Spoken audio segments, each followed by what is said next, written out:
Você acha que existe perdão para um filho que joga a própria mãe na rua, no meio de um temporal como se fosse um saco de lixo? Imagine a cena.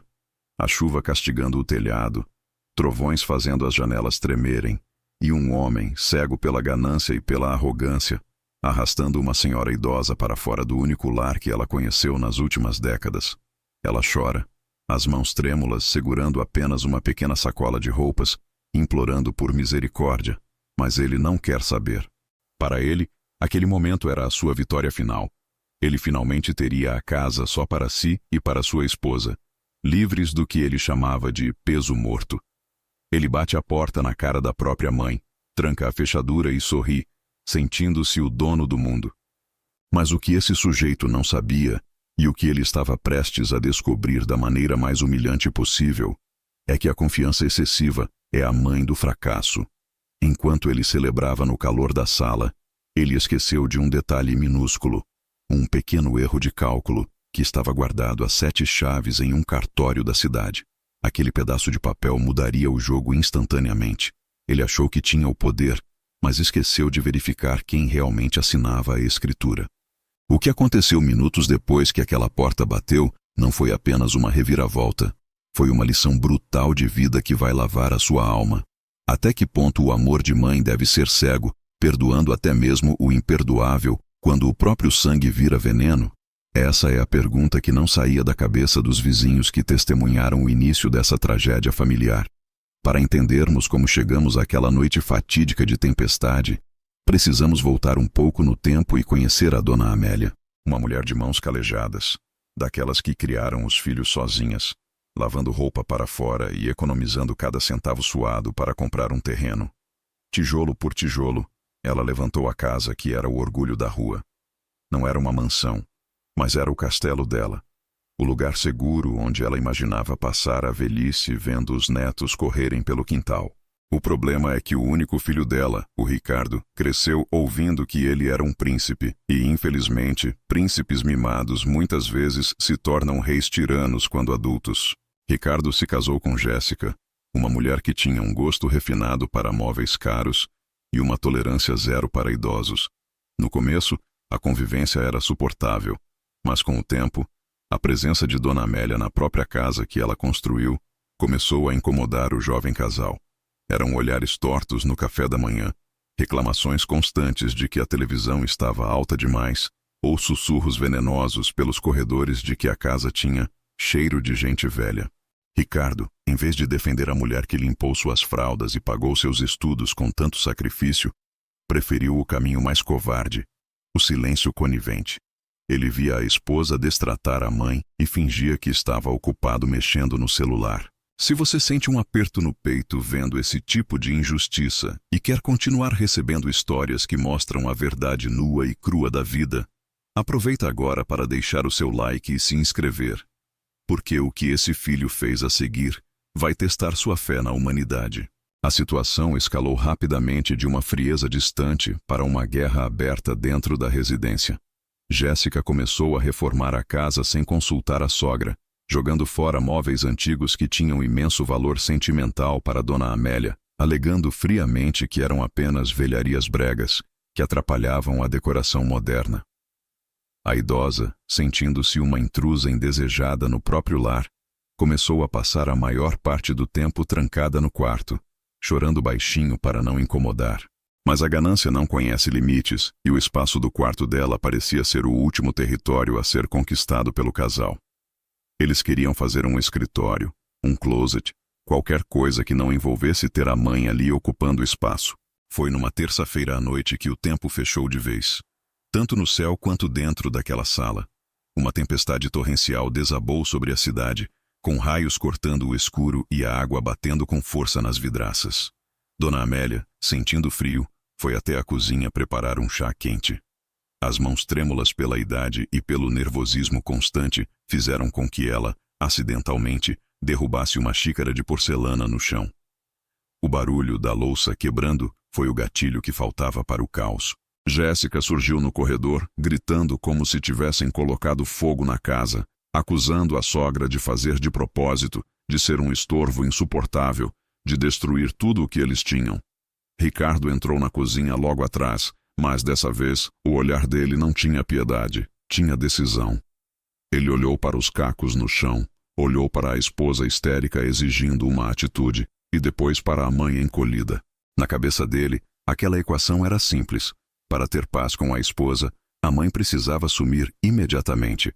Ele não sabia, mas naquele exato instante, ao estufar o peito para dar a ordem de despejo, ele estava assinando sua própria sentença, esquecendo-se completamente de um detalhe burocrático crucial que repousava silenciosamente na gaveta de documentos do quarto da mãe. Você trocaria a mulher que te deu a vida por um momento de silêncio e uma esposa que te manipula? Essa escolha impossível foi feita por Ricardo em questão de segundos, e a brutalidade da resposta dele ecoou mais alto que os trovões lá fora. Ele não apenas pediu para a mãe sair, ele a pegou pelo braço, aquele mesmo braço frágil que tantas vezes o ninou quando ele tinha febre, e a arrastou pelo corredor como se estivesse removendo um intruso perigoso. Jéssica, ao fundo, não demonstrava remorso, apenas um sorriso vitorioso de canto de boca, cruzando os braços como quem finalmente havia conseguido dedetizar a casa de uma praga. Dona Amélia, em choque absoluto, mal conseguia articular as palavras, tropeçando nos próprios pés enquanto tentava acompanhar o passo agressivo e irracional do filho. "Filho, pelo amor de Deus, está caindo o mundo lá fora, tenha piedade", ela suplicou, com as lágrimas se misturando ao pavor de se ver sem teto naquelas condições desumanas. Mas Ricardo estava surdo. A raiva acumulada, alimentada meses a fio pelas intrigas venenosas da esposa, o cegou completamente para qualquer sentimento de humanidade. Ele abriu a porta da frente num solavanco e uma rajada de vento gelado invadiu a sala, trazendo a chuva para dentro e molhando o piso encerado. Sem hesitar um único segundo, ele empurrou a própria mãe para a varanda molhada, jogando a pequena sacola com seus remédios logo atrás. "Essa casa é minha agora, mãe. Eu preciso viver a minha vida, e a senhora só atrapalha. Vá para um asilo, vá para a igreja, só não fique aqui." Foi a frase sentença que ele cuspiu antes de bater a porta com toda a força, girando a chave 2 vezes na fechadura para garantir que o problema ficasse isolado do lado de fora. A cena do lado externo era de partir o coração de qualquer um que tivesse sangue correndo nas veias. Uma senhora de 70 anos, vestindo apenas um cardigã leve e chinelos, encharcada em segundos, olhando incrédula para a porta de madeira maciça que ela mesma havia envernizado com tanto carinho anos atrás.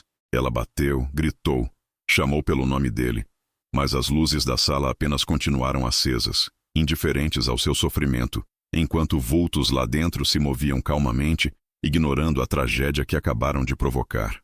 Porém foi ali, sentada no degrau frio da varanda, tremendo incontrolavelmente e abraçando os joelhos para tentar conservar algum calor, que o choro de Dona Amélia mudou de tom. O desespero inicial, aquela dor aguda da rejeição, começou a dar lugar a uma clareza súbita e fria. Enquanto a água da chuva escorria pelo seu rosto, ela se lembrou de uma conversa muito específica que teve com o falecido marido anos antes. Uma precaução dolorosa que eles tomaram justamente porque, no fundo, temiam que a criação mimada de Ricardo pudesse um dia se voltar contra eles. Ricardo sempre agiu como o dono da casa, estufando o peito, porque o pai sempre dizia que tudo aquilo seria dele um dia. Mas seria é muito diferente de é. Dentro da casa, Ricardo abriu uma cerveja, sentindo-se o homem mais poderoso do mundo, o rei do seu castelo. "Finalmente paz", disse ele para Jéssica, que já planejava em voz alta a cor das paredes do novo escritório onde antes era o quarto da sogra. Eles riam, celebrando a crueldade, crentes de que a escritura da casa estava segura e intocável, garantindo a posse deles. O que eles não imaginavam, nem nos seus piores pesadelos, é que Ricardo estava cometendo o erro mais caro de sua vida.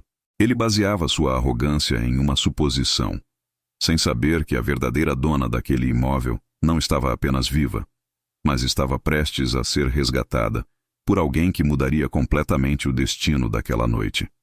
Dona Amélia levantou-se com dificuldade, não para fugir, mas porque avistou um carro de polícia dobrando a esquina, e ela sabia exatamente o que precisava dizer. Será que existe um som mais aterrorizante para um covarde do que a batida firme da autoridade na porta, justamente no momento em que ele achava que o crime perfeito havia sido consumado? Ricardo ainda segurava a lata de cerveja, o riso frouxo nos lábios, quando as batidas secas e autoritárias interromperam a celebração do casal. Ele bufou, revirando os olhos para Jéssica, convicto de que a mãe tinha voltado para implorar mais uma vez. "Deixa que eu resolvo isso de uma vez por todas", disse ele, caminhando até a entrada com a postura de um leão, pronto para rugir. Mas quando ele abriu a porta, o rugido morreu na garganta e se transformou num engasgo seco. Não era uma senhora frágil que estava ali parada. Eram 2 policiais militares, com capas de chuva brilhando sob os raios da viatura.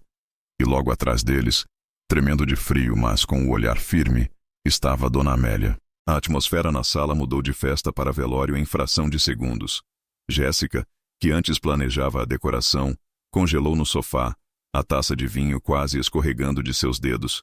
Ricardo, tentando recuperar a arrogância que lhe era característica, forçou um sorriso amarelo e tentou jogar a carta da família.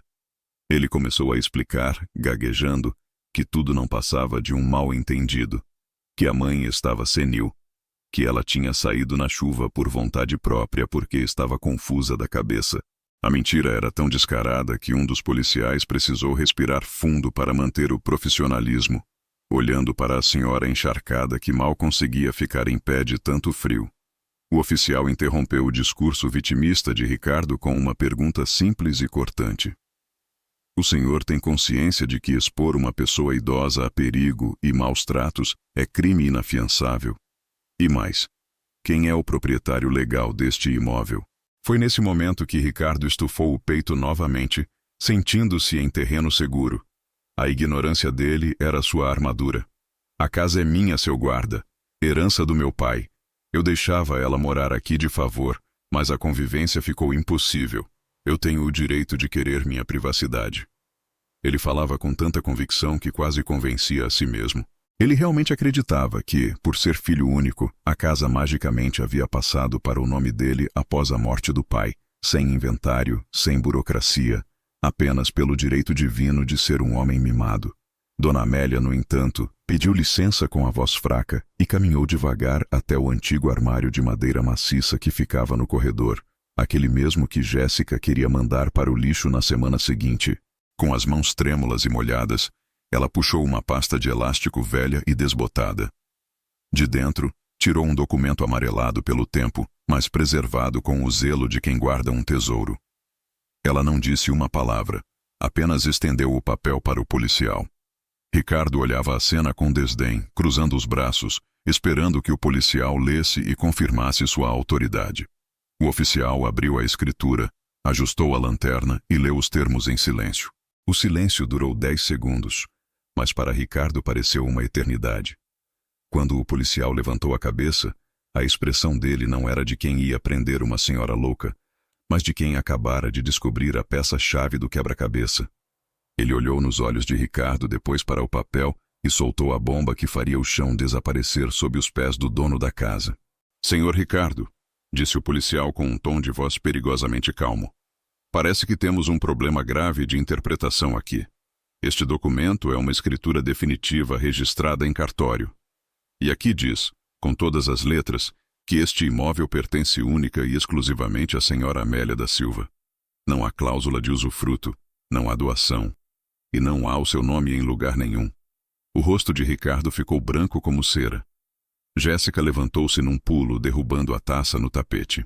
O policial deu um passo à frente, a mão repousando sobre o cinto, e completou com a frase que mudaria o destino daquela noite tempestuosa. "O que significa, Sr. Ricardo, que neste exato momento o senhor e sua esposa não são moradores. Vocês são invasores de propriedade privada, e a dona da casa acabou de solicitar a remoção imediata de vocês." Existe sabor mais doce do que ver a justiça sendo servida num prato frio para quem se achava intocável e dono da verdade? A reação de Ricardo foi uma mistura patética de gagueira e negação. Tentando argumentar contra um documento oficial registrado em cartório, alegando que era filho e que aquilo não podia estar acontecendo. Mas a lei não tem sentimentos, e o policial, já impaciente com a arrogância daquele homem, foi taxativo. Ele deu um ultimato que cortou o ar pesado da sala. Ou eles saíam voluntariamente naquele exato momento, levando apenas o que pudessem carregar nas mãos, ou sairiam algemados na traseira da viatura por invasão de domicílio e violência contra idoso. O silêncio que se seguiu foi quebrado apenas pelos gritos histéricos de Jéssica, que, ao perceber que o barco estava afundando, mostrou sua verdadeira face. Ela não se preocupou em defender o marido.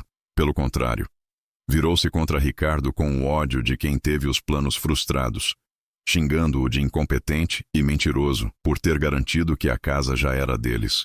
A cena que se desenrolou a seguir foi a definição perfeita de karma instantâneo.